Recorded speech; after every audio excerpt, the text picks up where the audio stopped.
Bonsoir à tous, Destination CAN. Là, nous sommes vraiment dans ce qu'on peut appeler la toute dernière ligne droite vers cette 33e édition de la Coupe d'Afrique des Nations. On vous accompagne, on vous y accompagne avec les dernières informations, avec les portraits des joueurs d'ici.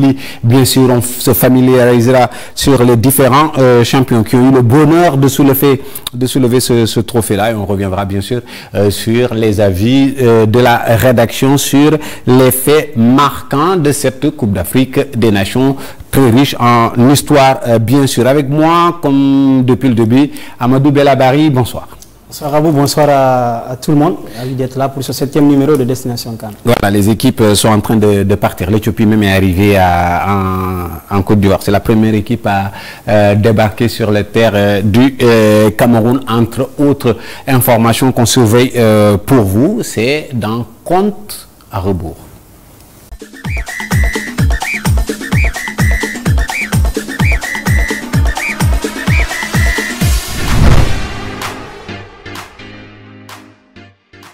Face aux préoccupations des clubs européens, la Confédération africaine de football a accordé une semaine de plus aux clubs pour libérer leurs joueurs. Ceci à la suite de discussions approfondies avec la FIFA. La CAF demandait la présence des joueurs africains dans les camps d'entraînement des différentes sélections à partir de ce lundi 27 décembre avant le début de la compétition prévue le 9 janvier prochain. La plupart des équipes ont commencé à enregistrer l'arrivée de leurs joueurs pour entamer les stages de préparation. L'équipe éthiopienne est la première sélection à arriver au Cameroun pour prendre part à la Coupe d'Afrique des Nations. Les Antilopes Walias se sont envolés pour Yaoundé ce dimanche. Vainqueur de l'édition 1962, l'Éthiopie entamera le tournoi le dimanche 9 janvier face au Cap-Vert à Yaoundé.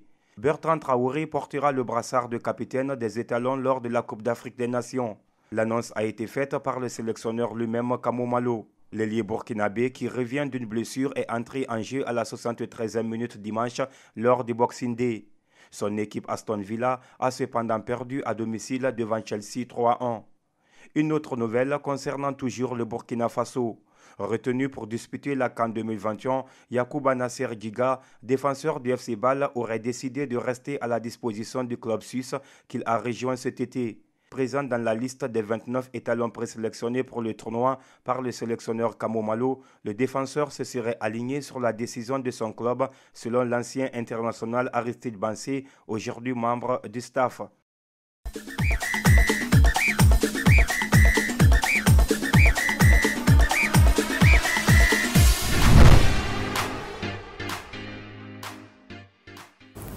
Voilà les dernières informations. On nous a dit l'Éthiopie est déjà arrivée avec le. On a dit également, on a parlé de ce brassard pour Bertrand Traoré avec cette équipe du Burkina Faso qu'on surveille particulièrement parce qu'il y a 2 joueurs du Orea dans cette liste des étalons du Burkina Faso, ce qui porte finalement à 7 le nombre de joueurs du championnat guinéen lors de cette CAN. Exactement, puisque au-delà des joueurs de Sili qui sont désormais à 3, il y a 2 Burkinabés, il a parlé, c'est Oula Abbas, le défenseur, et puis le milieu de terrain expérimenté, Draman Nikema. Voilà, ces deux-là seront de rendez-vous camerounais pour cette Coupe d'Afrique. Et le Malien Samaki. Exactement, Malien Samaki en plus. Maintenant, des Guinéens, Morla Silla, Moussa. Non, il y a 4 Guinéens, je pense, oui. 4 il y a Morla, Moussa, Gaussou.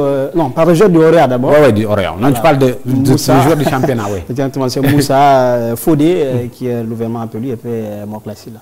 Voilà, donc ça fait 4 dans l'équipe de Guinée, 2 dans l'équipe du Burkina et 1 dans l'équipe du Mali. Le compte est bon. Ça fait bien 7. représenté. Exactement. Vous avez parlé de Fodé Silla, ça tombe bien. C'est le joueur, l'appelé de dernière minute, appelé surprise, on peut même l'appeler comme ça. On en parlera tout à l'heure avec Omar Diaby, notamment qui surveille le championnat, l'actualité du championnat. La belle surprise de la liste de Kapa Diawara s'appelle Fodé Camara. Il est appelé à la dernière minute pour remplacer des joueurs blessés et c'est le joueur qu'on vous propose de découvrir dans ce portrait dans Instant Civi.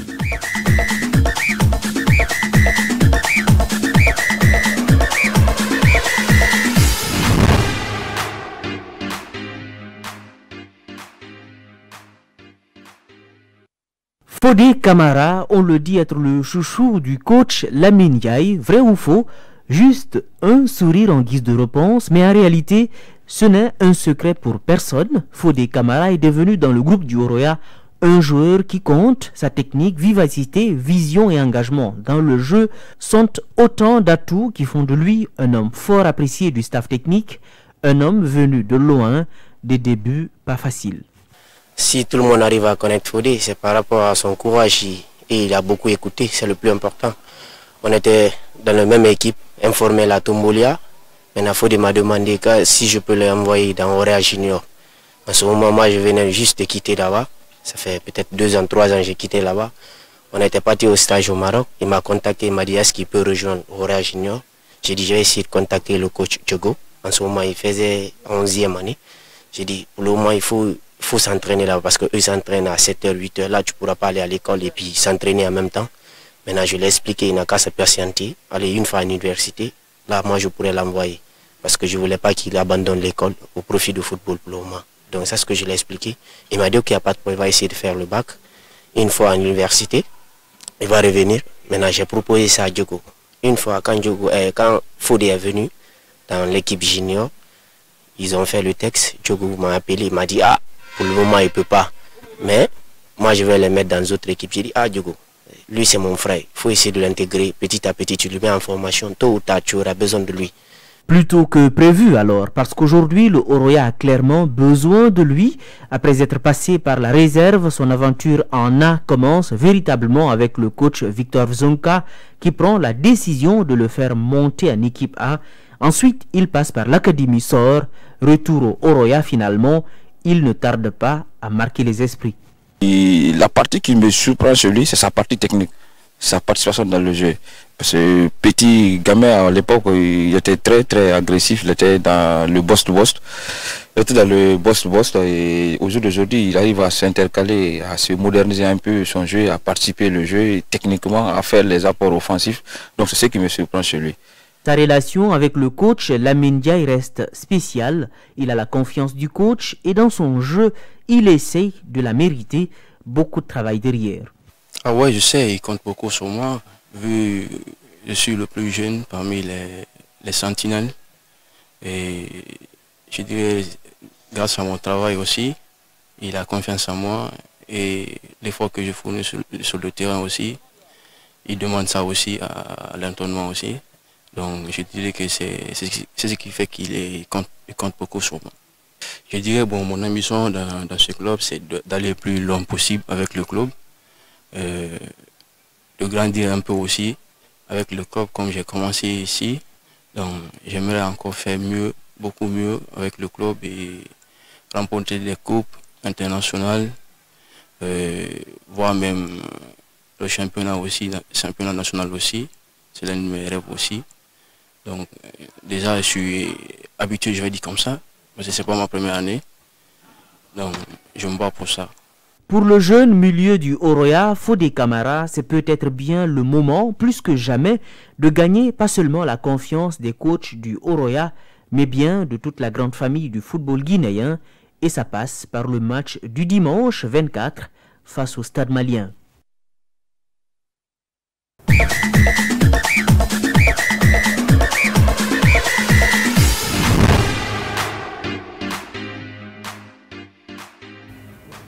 Omar Diaby, bonsoir. Bonsoir à vous, bonsoir à tous. Fodé Camara, j'ai dit tout à l'heure, la belle découverte. Pour vous, ce n'est pas une découverte, mais c'est quand même une surprise dans la liste.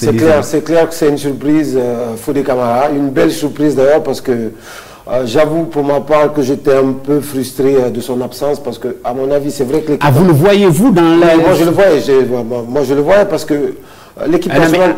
L'équipe nationale, quand même, c'est une vitrine qui devrait aussi permettre de faire la promo du championnat, si vous voulez, c'est-à-dire des joueurs. Mais le problème, c'est que Fodé n'a même pas encore fini d'être titulaire dans l'Orient. Exactement. Le plus souvent, on réclame plus vite les joueurs du championnat, parfois les joueurs les plus jeunes, et derrière, c'est pour se casser les dents, derrière Fodé Camara. Aujourd'hui, il est plus facile pour un joueur, un défenseur ou un attaquant d'intégrer celui qui a mis le terrain avec tous les cadres qu'on connaît. Fodé, il vient de démarrer, il n'a pas encore confirmé avec l'Orient. C'est un espoir au sein de Oroya, plus fort raison au sein du Sili. Mais le potentiel est énorme quand même. Énorme. Bon, de la part de confirmation, moi je pense qu'aujourd'hui c'est quand même... il est capable d'aller titiller les titulaires indiscutables, les Dramane Nikéma. Mais non, ce que Bella est en train de dire, c'est qu'il n'est pas encore le titulaire indiscutable. Bon, le titulaire même s'il est en train de gagner des points. Oui, d'accord, je suis presque d'accord, même si j'ai envie de dire quand même qu'il est titulaire indiscutable maintenant. Parce qu'aujourd'hui... Les gros matchs. On a entendu dans l'élément de soir, on rappelle que c'est un élément, c'est un focus qu'on avait déjà consacré à Fodé Camara. Dans ce fameux match contre le Stade Malien, par exemple, il n'était pas titulaire. Oui, il n'était pas titulaire. Mais il y a d'autres matchs sur le continent où il a été titulaire, où il a été quand même décisif pour sa première. Je pense que contre Petro Atlético. Contre le Petro Atlético, c'est remarquable. Après, bon, en résumé, je veux dire que c'est une belle progression récompensée aussi par cette sélection. Je pense qu'il le mérite vraiment. C'est quoi les qualités de Fodé Camara pour vous? Un joueur qui joue juste selon ses entraîneurs. Pas de qualité extraordinaire. Mais ça, c'est une qualité extraordinaire. Il joue juste. Ouais. La plupart des coachs qui l'ont eu l'ont dit, Fodé, c'est le genre de joueur qui peut jouer dans n'importe quel club parce qu'il joue juste. Donc je pense que c'est les exigences du niveau professionnel. S'il les a, déjà à partir d'ici, c'est bien. Et puis surtout, il joue juste et surtout, il a une très belle qualité de frappe. Je vous propose de redécouvrir ce qu'il a fait justement face au Philostar de l'Abbé. Lui, la frappe de Fodé Camara, cette fameuse frappe, c'est de la justesse aussi, hein, savoir frapper à ce point-là, avoir de la confiance et de sortir cette frappe. C'était face au Philostar. Le Oraya s'était imposé 3-0 à l'Abbé. C'était le match inaugural dans le nouveau stade Saïfoulaye Diallo de l'Abbé. Voilà, cette très belle frappe de Fodé Camara. On retiendra qu'il a mis énormément de lumière. C'est un garçon qui ne cesse de progresser. Appelé de dernière minute, parce qu'il y a des désistements, il y a des blessés dans la liste d'ici. Exactement, des désistements. Fodé Camara est milieu, mais c'est des défenseurs qui ont désisté puisque c'est Florentin Pogba et Antoine Conte. Il aurait pu découvrir la sélection guinéenne, avoir sa première sélection, mais non. Il préfère tout simplement rejeter pour l'instant, même si entre guillemets, puisqu'il revient tout juste de blessure Antoine Conte. Il dit ne pas être à 100% par rapport à cette canne-là, préfère donc reporter ultérieurement sa présence avec le Sili. Par contre, Florentin Pogba, lui, qui est sorti sur blessure avec son club social. Et du coup, l'entraîneur Kabadja aura appelé 2 joueurs du championnat, Gaoussou Silla, qui est auteur également d'une très belle frappe, on se rappelle, au stade Petit Souris. Le joueur de stade de Petit Souris. Voilà, Petit Souris, la très belle frappe, et puis également Fodé. Donc si vous voulez aller à la CAN, sortez les belles frappes si vous voulez jouer dans l'équipe du Sili. Ça nous mène vers la rubrique le champion, et il est présenté, ce champion, c'est la Côte d'Ivoire, présenté ici par Omar Diaby.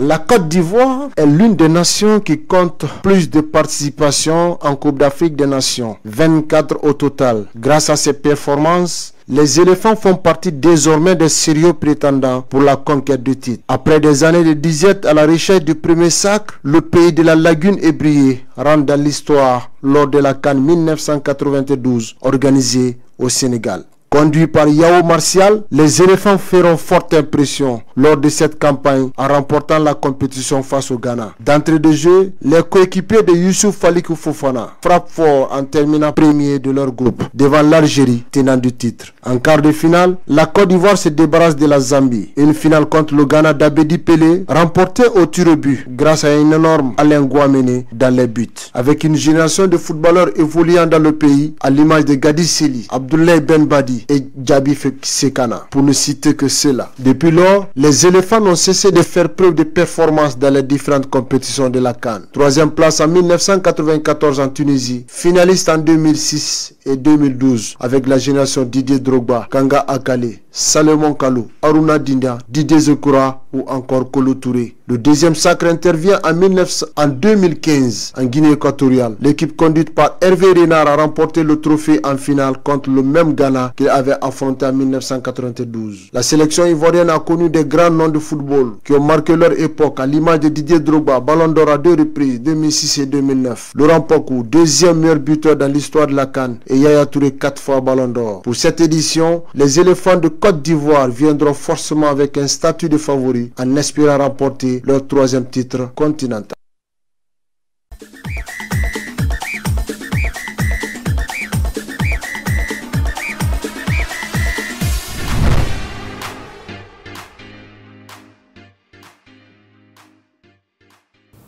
Sujet préparé et présenté par Lance Koivogi, plutôt Omar Diaby, lui on le retrouve sur le plateau. Il est avec nous pour parler, oui, de la Côte d'Ivoire, mais pour parler tout à l'heure de ces grandes rivalités qui ont marqué l'histoire de la Coupe d'Afrique des Nations. Un mot sur la Côte d'Ivoire. Omar Lance le place parmi les favoris de cette CAN. Ben, les favoris, moi je vois pas trop la Côte d'Ivoire comme l'un des favoris de cette compétition. On n'est pas forcément d'accord. Ça je le comprends. Je ne comprends pas ça. Mais bon, ce que j'ai envie de dire, c'est quand même une équipe. 24 participations, c'est une équipe qui a l'habitude de figurer dans cette Coupe d'Afrique des Nations. Qui 24 sur 33, ouais, sur 33, c'est énormissime, j'ai envie de dire. Après, c'est toujours une équipe qu'il faut prendre au sérieux, même si c'est vrai que ces dernières années ont été moins reluisantes pour la Côte d'Ivoire. Mais attention, il y a une nouvelle génération aussi qui veut écrire peut-être sa part d'histoire dans cette CAN. Je parle notamment de l'attaquant de l'Ajax, c'est Sébastien Haller, Franck Kessié et compagnie. Oui, c'est un groupe intéressant qui peut quand même, à mon avis, faire bonne impression. Surtout qu'ils ont été quand même la seule équipe en 2019 à donner, à rendre la tâche difficile aux Fennecs d'Algérie qui ont été champions d'Afrique. Donc le Nigeria aussi. Le Nigeria aussi. Le Nigeria aussi. Et puis voilà, on espère que... Parce que sans ce but de Mahrez à la dernière minute, il y aurait peut-être eu d'autres choses. On a dit, Bella, la Côte d'Ivoire a gagné le titre 2 fois. Oui, 2 fois, ça a commencé en 92. C'était du côté du Sénégal. Avec comme sélectionneur Yao Martial, donc pour la Côte d'Ivoire, score à l'issue du temps réglementaire 0-0, et c'était l'une des plus longues séries de séances de tir au but en phase finale de CAN, 10 contre 11 pour les éléphants de la Côte d'Ivoire face au Ghana. Et puis il y a eu d'autres finales perdues, mais ils sont revenus en 2015 pour voir la Côte d'Ivoire championne d'Afrique. Il faut leur donner le Ghana comme finaliste. Cette fois aussi, ce sont les Black Stars du Ghana. Tir au but également, 9 contre 8 après un 0-0 en 2015 en Guinée équatoriale. La Côte d'Ivoire donc qui a remporté 2 titres mais jamais inscrit un but en finale de CAN. Et ils ont joué même 4 finales. Exactement. Et à 4 reprises, c'est au tir au but qu'ils vont que le dénouement s'était fait, et on l'avait sorti la statistique la dernière fois. Ils n'ont jamais marqué un but en Coupe d'Afrique des Nations, en finale de Coupe d'Afrique des Nations. 4 fois 0-0, 2 titres pour ces éléphants de Côte d'Ivoire. Pour la Côte d'Ivoire, allez, on a parlé de Drogba, de Yaya Touré, mais pas que. La Côte d'Ivoire a également été ce grand pays pourvoyeur de grands noms au football africain. Exactement. Il y a des légendes, des stars qui ont porté les éléphants de la Côte d'Ivoire qui, pourquoi pas pour commencer par Laurent Pokou, meilleur buteur sur une rencontre de CAN, c'était en 70 lors de la victoire 6-1 contre l'Éthiopie. Et puis Didier Drogba, ballon d'or africain en 2 reprises, Lance l'avait évoqué dans son élément 2006-2009. C'est lui aussi qui est... J'ai même envie de dire 3 fois, parce qu'on lui avait enlevé le titre. Parce qu'il n'est pas présent lors de la remise, exactement. C'est lui le meilleur buteur de la sélection ivoirienne aussi, avec 65 buts en 105 apparitions. Yaya Touré, ballon d'or, lui, c'est à 4 reprises successives aussi, 2011, 12, 13 et 14. Didier Zokora, recordman de sélection avec 123 sélections pour donc Zokora. Sia Katiene, 100 sélections entre 2000 et 2015. Abdoulaye Traoré, 88 sélections, 50 buts. Kolo Touré, le frère de Yaya, 120 sélections. Salomon Kalou, 97 sélections, 28 buts. Et puis Gervinho, lui qui est toujours en activité, même s'il n'est pas convoqué. Voilà pour les grands, mais la liste peut... Omar, vous pouvez rajouter, hein, parce que je sais... Traoré, Ben Badi, Youssouf Fofana, Faliko... Voilà, il y a quand même des joueurs qui ont aussi contribué à faire rayonner cette équipe nationale de Côte d'Ivoire. Joël Thierry, ancien capitaine. Djabi Sekana. Voilà. Cette équipe de Côte d'Ivoire, ça fait réellement rêver, c'est vrai. Dans cette partie, dans la partie chiffres, on continuera bien sûr à parler de la Côte d'Ivoire, j'en suis sûr. Voici les chiffres de la CAN.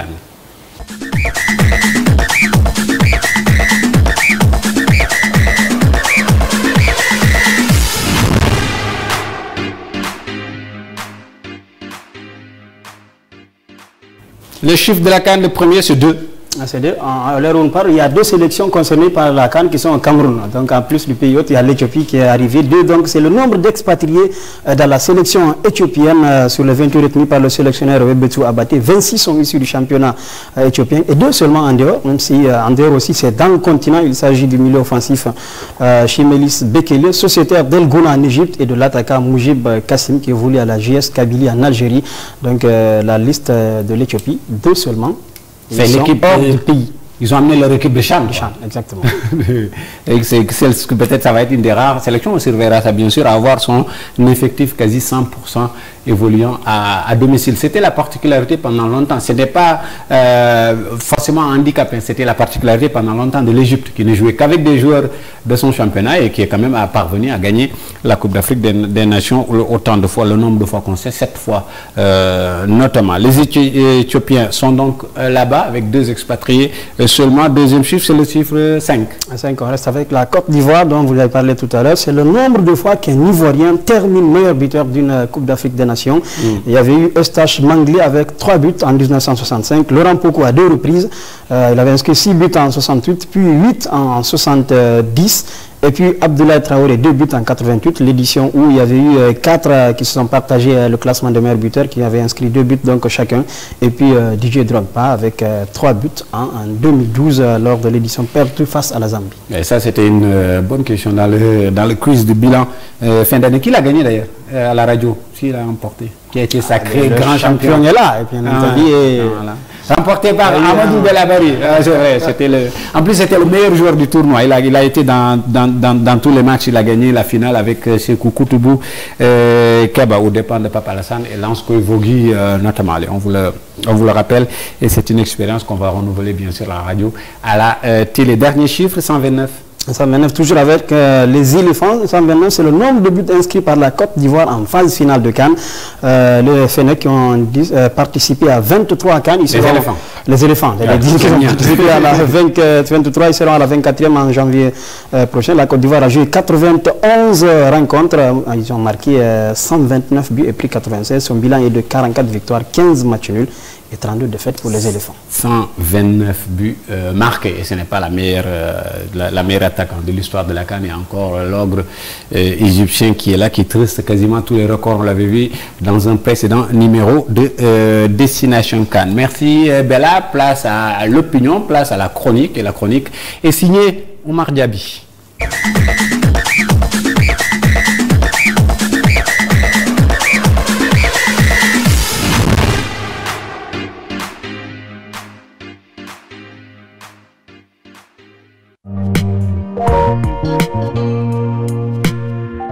Les rivalités sont pléthoriques en Coupe d'Afrique des Nations, mais focalisons-nous sur les principales des différents groupes. A. Le Cameroun et le Burkina Faso, de vieilles connaissances. En 1998, lors de sa CAN, le Burkina se fait battre d'entrée par les Lions. Alphonse Tchami marque le seul but. CAN 2017, au stade de l'Amitié de Libreville, pas de vainqueur, 1 but partout. Un 3e duel qui s'annonce donc relevé à Yaoundé. B.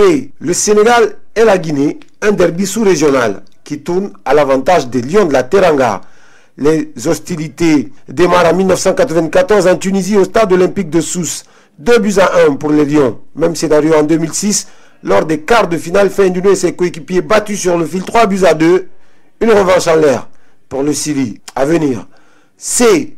Le Ghana et le Maroc. Les Black Stars gardent en souvenir l'élimination en 1980 au premier tour face au Maroc 1-0. La tergiversation en 2002 0-0 avant de se revigorer d'une victoire convaincante en 2008 à la maison 2-0, affiche de notoriété. D. L'Égypte et le Nigeria, 2 des plus titrés du continent, vont à nouveau s'affronter pour un prestige hors norme, 2 des effectifs les plus étoffés. E. Les retrouvailles. Il a fallu que l'Algérie s'impose à la séance des tirs au but pour se défaire des éléphants avant d'être vainqueur de sa 2e Coupe d'Afrique des Nations. Mais bien avant, les éléphants ont eu le temps de savourer la victoire face au Fennecs en 1992. 3-0 à Ziguinchor grâce à Ben Badi et compagnie. En 2015 au Nuevo Estadio de Malabo, 3-1 grâce à Gervinho et Wilfried Bony. Duel équilibré à suivre. F. Mali et Tunisie, de styles opposés vont se frotter une nouvelle fois. La Tunisie, une fois détentrice face aux Aigles, à la recherche d'un premier sacre continental.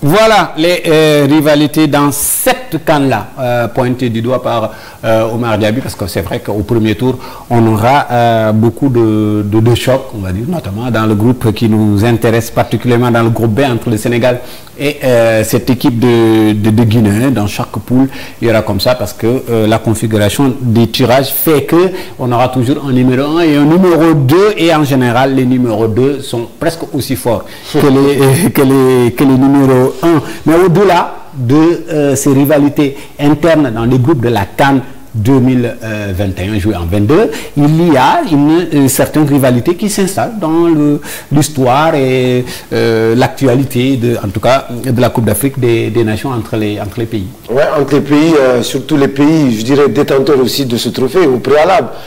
Quand on prend par exemple l'Égypte, le Ghana, le Maroc, le Cameroun, voilà, c'est des équipes à mon avis qui c'est clair, ont chaque fois, à chaque CAN, envie de marquer l'histoire, et ça passe par s'imposer devant les autres concurrents potentiels à la course au titre. Ça tombe bien, hein, dans notre groupe B, on en reparlera encore une fois, Sénégal-Guinée, qu'ils soient dans le même groupe ou pas, cette rivalité, elle est là. Oui, elle est là, surtout quand on parle Sénégal-Guinée tout de suite, on se rappelle de 2006, mais entre les deux pays, dans toutes les catégories aujourd'hui, il y a une grosse rivalité. Très grosse rivalité. Entre ces deux nations-là, c'est peut-être c'est les deux pays qui partagent une grande rivalité, qui sont logés dans le même groupe. Sinon, dans d'autres, par exemple l'Égypte, Algérie, on se rappelle de la CAN 2010, on sortait d'une élimination de l'Égypte par l'Algérie pour les éliminatoires de la Coupe du Monde. Là, ils se retrouvent en demi-finale. 3 cartons rouges sortis dans une demi-finale, c'est une grosse rivalité. Il y a d'autres aussi, comme par exemple Cameroun, Égypte, je trouve à chaque fois deux finales. Cameroun-Nigeria, 2017, Cameroun-Nigeria. Cameroun-Sénégal aussi. Exactement, à chaque fois il y a des bourreaux et des bêtes noires de par-ci par-là. Absolument, parce que Cameroun-Sénégal, on peut rajouter, vous avez parlé un peu de cette rivalité entre l'Algérie et cette équipe égyptienne. Ça peut même être encore illustré par la CAN 90, qui a été peut-être la plus marquante. L'Égypte avait décidé, histoire, de ne pas déplacer son équipe A, de peur que les Algériens les attaquent et les blessent. L'Algérie l'a pris sous une sorte de boycott, parce que cette année-là, l'Égypte était qualifiée pour la Coupe du Monde et la CAN avait lieu en Algérie. L'Égypte a renvoyé son équipe B.